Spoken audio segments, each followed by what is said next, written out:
undertake work according to the site safety plan and the method statement on safety they prepared. Whenever the site safety plan or the method statement on safety need to be amended in consideration of the latest site conditions, social and environmental conditions, and or any other relevant particulars, the DGB shall without delay update and maintain the documents for review at will by the employer and engineer. Shout out sa 1 million viewers. Alright. Subcontractors. Each subcontractor shall carry out the construction works in compliance with the relevant laws and regulations of the government, including DOLE.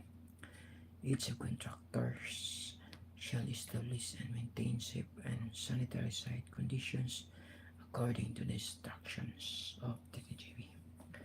Each subcontractor shall cooperate with the other subcontractors engaged on the construction site in accordance with the instructions of the TGB.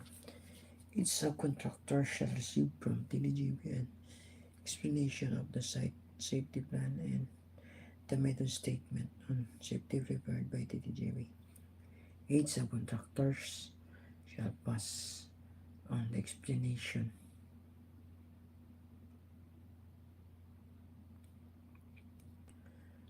received from TGB to their employee and have them fully comply with those explanations to ensure safety. Workers. Each worker shall carry out construction work in compliance with the relevant laws and regulations of the government. Roberto Ruiz, shout out, sir. Out sa 6 million viewers. Roberto Cabrera. BD. What's going on, sir? Each worker shall follow the instructions given by the managers or other officers. Each worker shall cooperate with the DGB and other managers, officers to maintain safety at the construction site.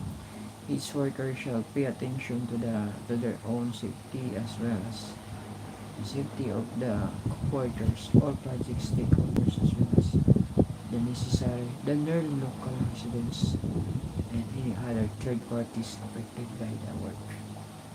Each worker shall comply with the site safety plan method statements on safety prepared by TGB and rules applicable to the entire construction works at site.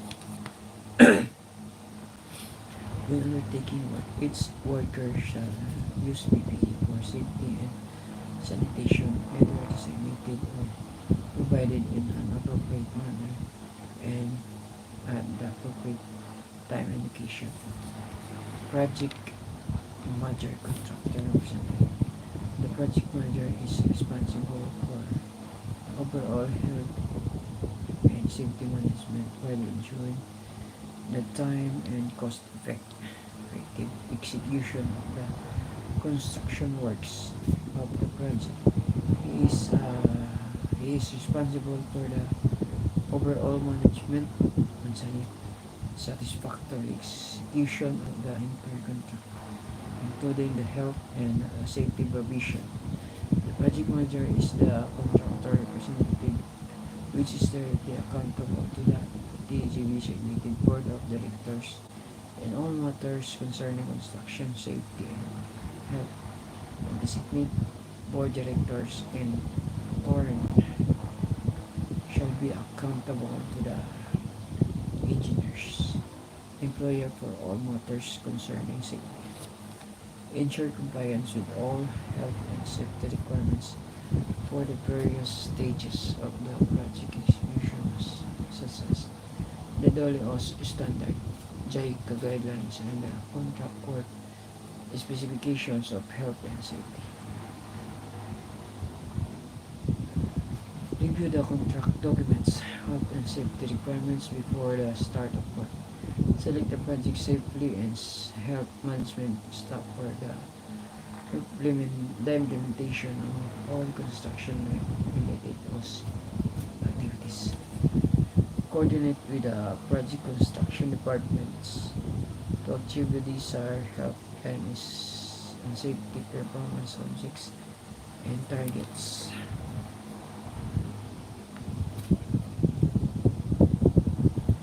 Provide management guidance, instructions, and sources to the safety manager to ensure the objectives of the site safety plan and being met.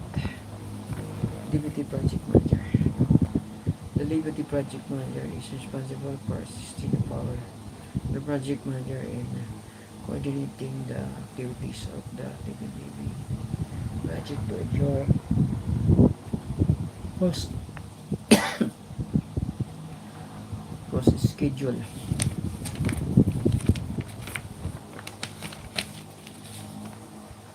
Document control and quality, environment and health and safety standards and objectives of the project are being.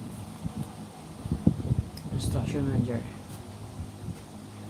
The construction manager is responsible for the supervision of all field activities related to physical.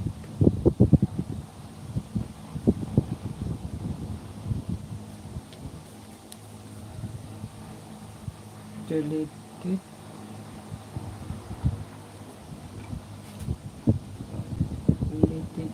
physical. The construction manager is responsible for the supervision of all field activities related to physical construction of the section of worker he is assigned. He reports to and carries out the directions of the project manager with respect to field operations and progress of the work. The construction manager must ensure that the site operations are safe and fully comply with the health and safety requirements.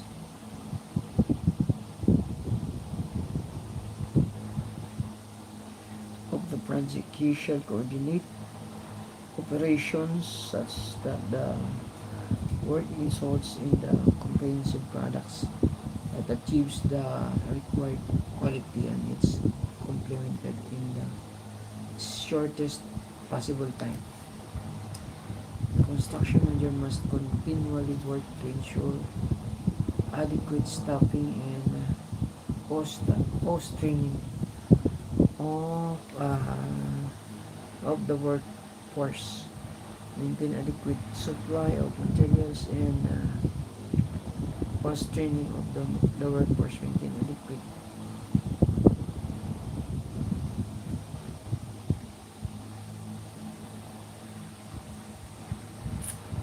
instructing his staff as well as those of the subcontractors in the requirements of the site safety plan for the project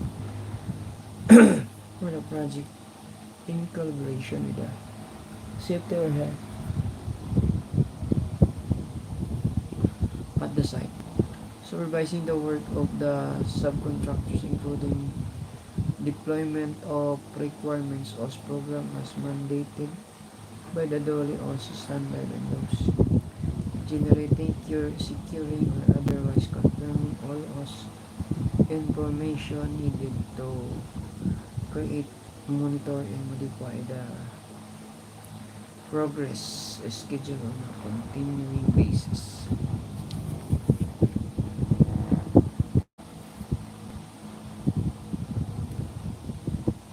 Shout out sa 2 million viewers, including Mr. Roberto Ruiz Cabrera. Nice.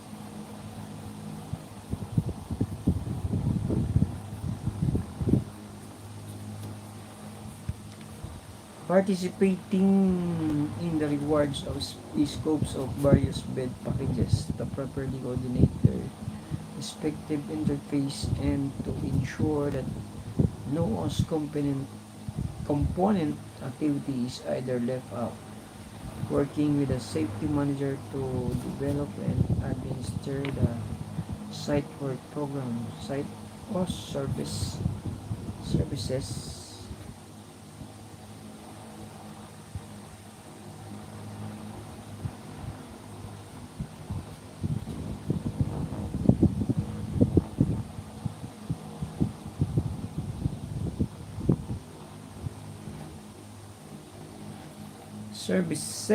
Where's the services? Services. Security arrangements and other medical and welfare facilities and arrangements necessary to support the construction effort, determining adequacy of subcontractors' manpower for safety and health, gauge number of safety officers, material and equipment resources to achieve post performance commitments.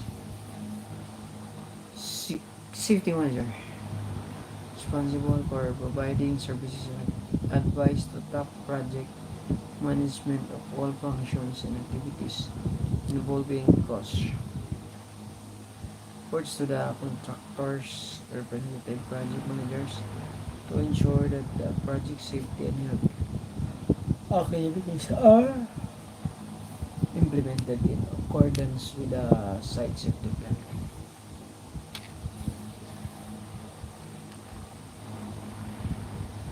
Assisting and implementing ways to improve occupational safety and health on the project through regular audits and inspection.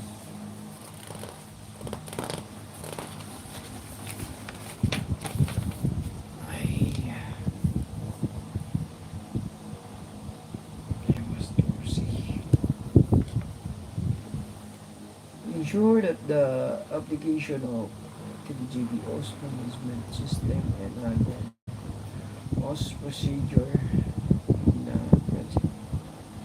Ensure that job site emergency procedure, emergency response plan such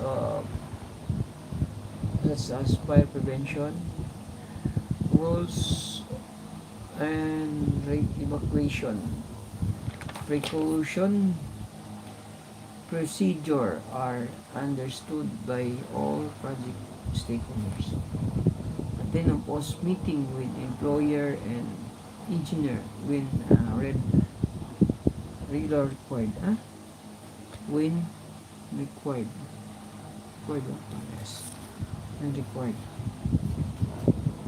Submit occupational safety and health reports to government agencies such as DOLE, regional offices, National Capital Region and Region 3, engineer and employer.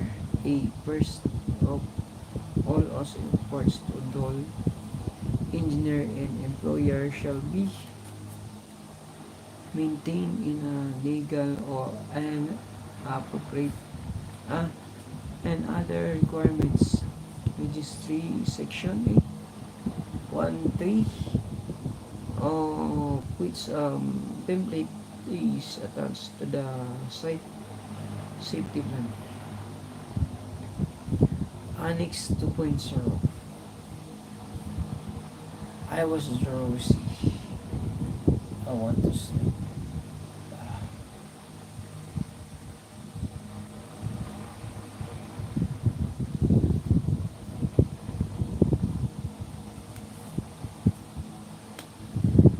Facilitate the investigation of accident resulting in fatal and disabling injuries and report them to appropriate TGV personnel promptly.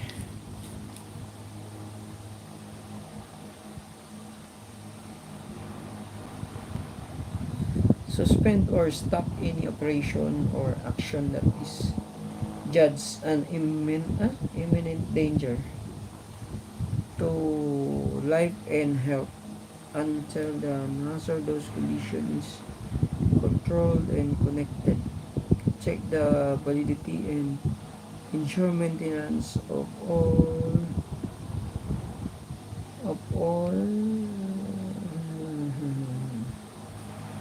release maintenance of all test certificates and records. Ensure that work permit system is strictly implemented prior to the start of the work, including review of all safety analysis and ensure measures for such hazardous operation. Develop the OS training program for all workers, including site safety orientation and awareness session.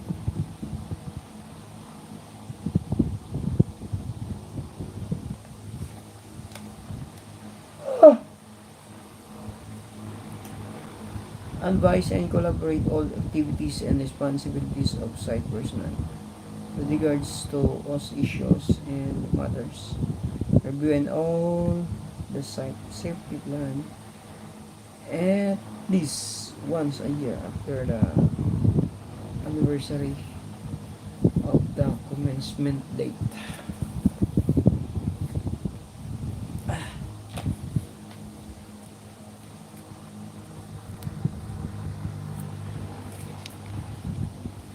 Deputy Safety Manager. The Deputy Safety Manager shall assume the duties and functions of the Safety Manager as a support staff. In this observation, in the absence of all the safety managers, his qualification and his experience shall be similar to the safety manager. The deputy safety managers and shall be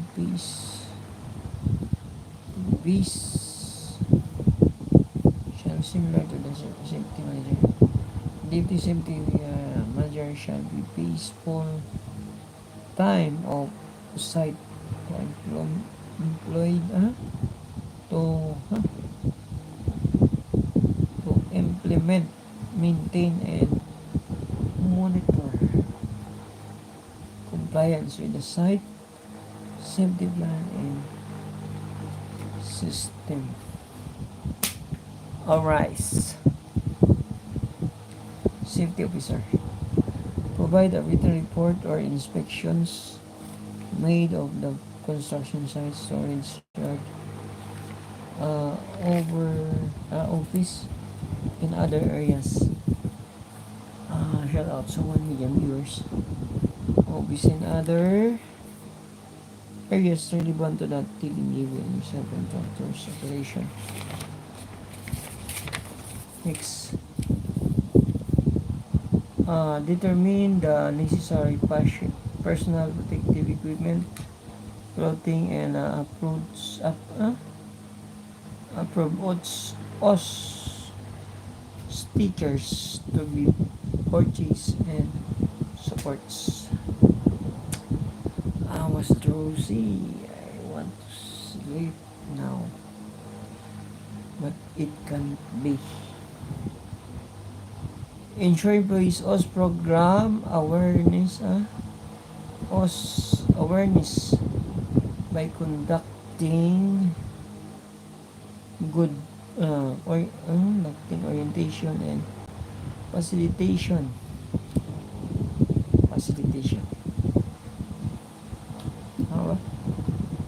Conducting orientation and facilitating.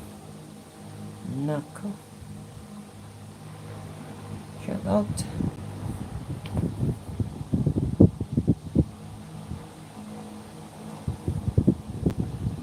Where are you now?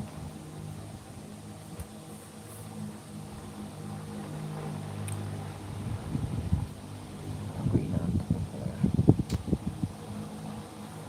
Ganito ako pag inaantok pag nagbabasa. Why? I just want to drink Sting.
Hello, how are you today?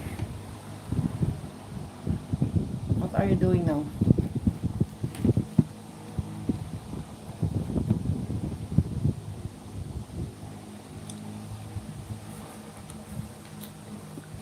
Let's continue reading this. Ay, the site engineer. Site engineer is assigned at a particular section of the project course as described by their respective job assignment or titles. The site engineer reports to the construction manager for the specific work. Scope 2 duties shall include supervise field activities, including the implementation of the requirements of the site safety plan and other safety procedures established for the site by the TGB.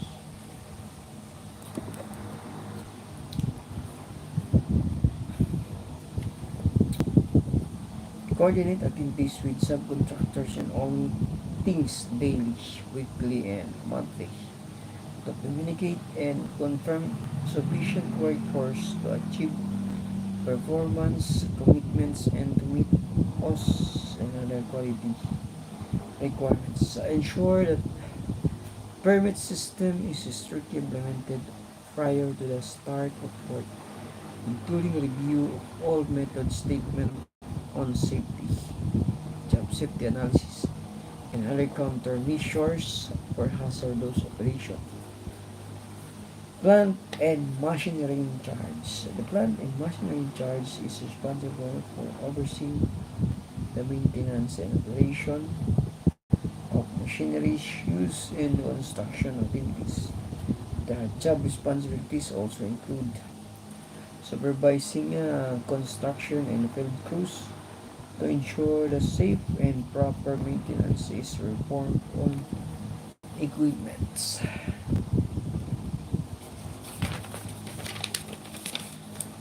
Acting or a communications. What's this? Reason between the ground level work for the TGB and the higher construction management personnel. Perform the equipment inspection prior to use and accomplish the equipment safety checklist. A lifting supervisor. The lifting supervisor or engineer shall direct and supervise the lifting operations to make sure it is carried out in accordance with the method statement and all healthy and safety requirements are implemented. The lifting supervisor shall be incompetent and suitably trained and should have sufficient experience to carry out all relevant duties and authority to stop the lifting operations. It is judged dangerous to proceed.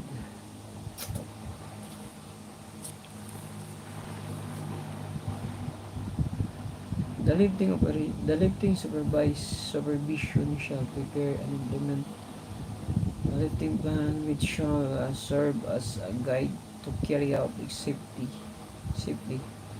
the lifting and rigging operations with forcible risks taken into account. The plan shall address the risks identified through a risk assessment hierarchy. The resources required, procedures, the method statement on safety, and the responsibilities so that any lifting operations is carried out safely. Scaffolding supervisors. The scaffolding supervisors supervise a crew, oversees the assembly and disassembly of scaffolding as well as ensures the scaffolding is properly and safely assembled. Working hand in hand with a construction site engineer, the scaffolding supervisor estimates the total number of scaffolding sections which shall be required to complete a job and arrangement. This is my stupid. I was toasty when I was reading.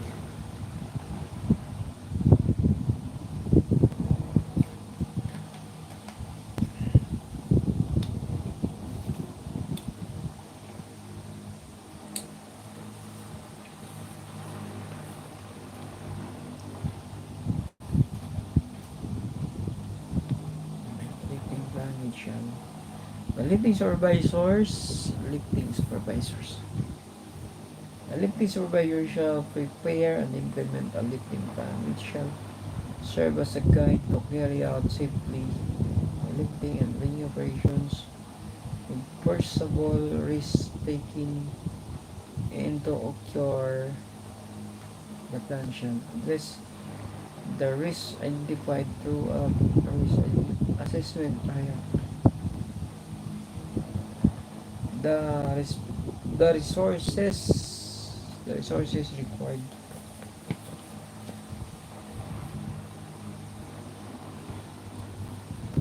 The resources required procedures, i.e. the method statement of safety.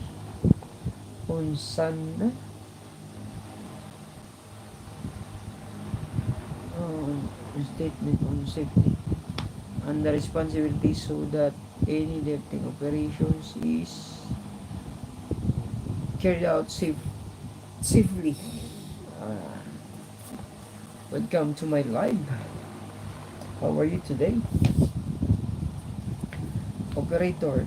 The operator shall be responsible in operating and maintaining machinery and heavy equipment or vehicles are used for the purpose of construction, engineer, excavation, earthworks, and other. It's not a joke. I started a joke. Next.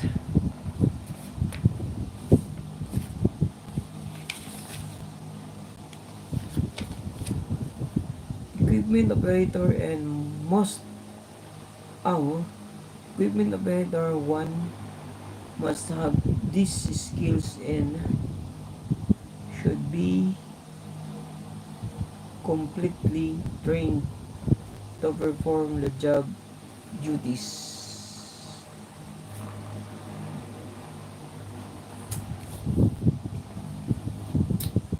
The operator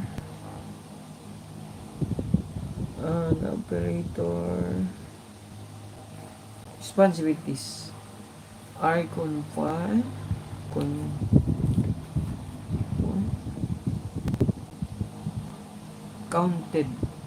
counted out by the work person who does not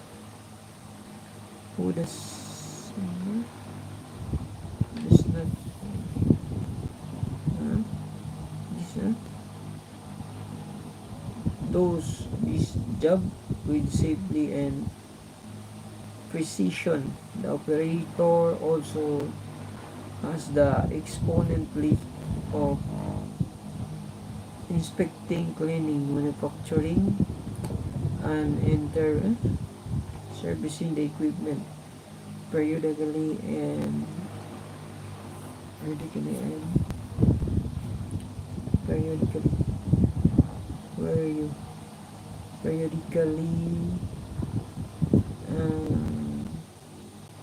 inspecting, clearing, maintaining, and servicing the equipment periodically and increase its operating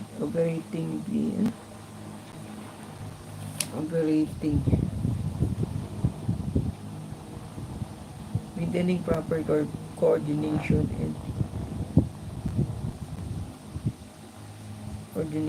and with the safety supervisor and road and traffic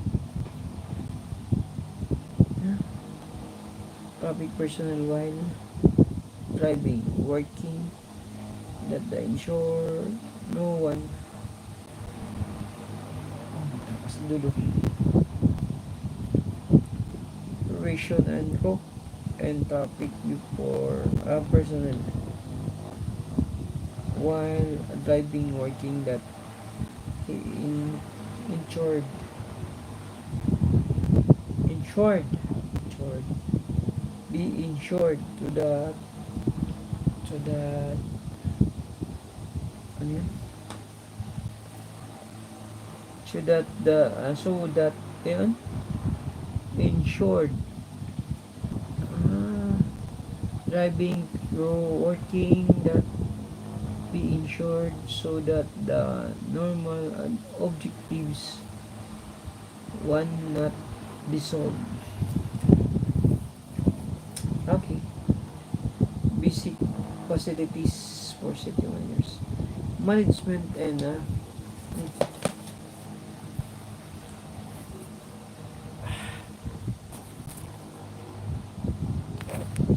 I was cozy. Management and shall at the joint venture project support the goals of the occupational safety and health basic policies prescribed by guidance for the management of safety for construction works in Japanese ODE project by JICA September 2014 and shall ensure these goals are achieved and the principles are practiced in the workplace. A copy of this policy is contained in the TikTok. What? What did they say?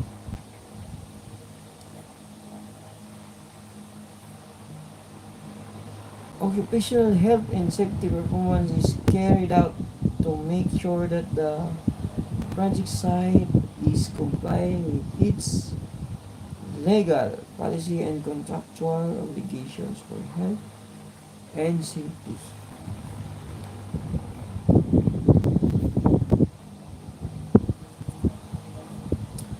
Monitoring shall involve reviewing also performance reports and carrying out an organized schedule of also inspections and audits at the work site. They shall also involve in making sure any corrective action arising for inspections and audits is satisfactorily completed. A review of cost responsibilities at the TTGB project shall be initiated by the project manager. A healthy and safe workplace requires commitments from all of management.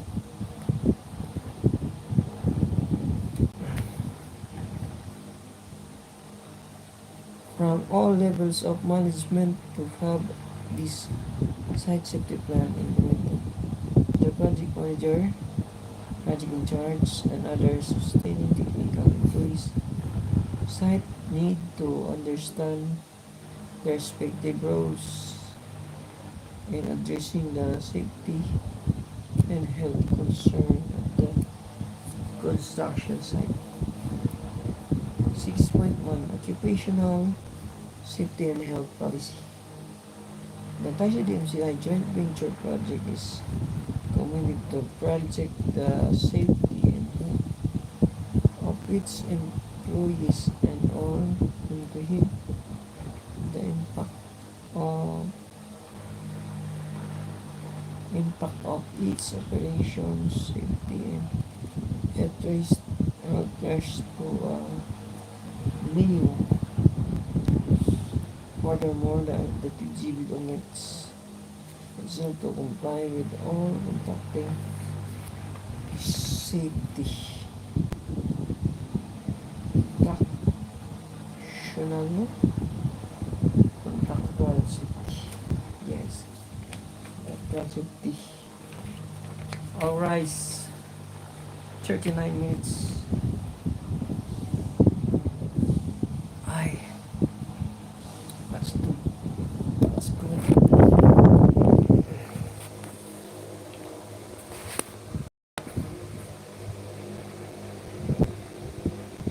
So I want to end my life. Thank you for watching, my friends. Bye bye. And 3, 2, 1. Bye bye.